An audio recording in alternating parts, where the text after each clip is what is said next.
Welcome to the Slop Farm. Enjoy the video. In this video, I will show you how to play Red Flag by Billy Talent on guitar. Let's immediately dive into the iconic main riff. This section is all about energy and precision. You'll want to use a strong, palm-muted alternate picking technique to get that signature driving sound. Begin practicing slowly, perhaps around 100 beats per minute, to build accuracy before speeding up. This foundational riff sets the tone for the entire song. Moving on from the main riff, let's explore the verse and pre-chorus sections. The verse has a unique, slightly syncopated feel, so focus on hitting those rhythmic accents precisely. You'll encounter some quick chord changes here, so practice smooth transitions.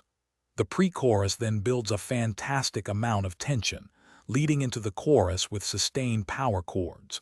Really lean into that build-up to make the chorus hit hard. Now for the anthemic chorus. This section is driven by powerful, open-position power chords. Focus on a strong, consistent strumming pattern to really make it soar. After the chorus, we transition into the bridge, which provides a slight melodic contrast and a brief moment of breathing room. It's a great dynamic shift before the song ramps back up. Ensure your chord changes are clean and impactful for maximum effect. Finally, let's tackle the guitar solo and the outro. The solo is a burst of energy, featuring fast alternate picking and expressive bends. Break it down into smaller, manageable phrases and practice them slowly before connecting everything. For the outro, the song returns to that powerful main riff, gradually fading out.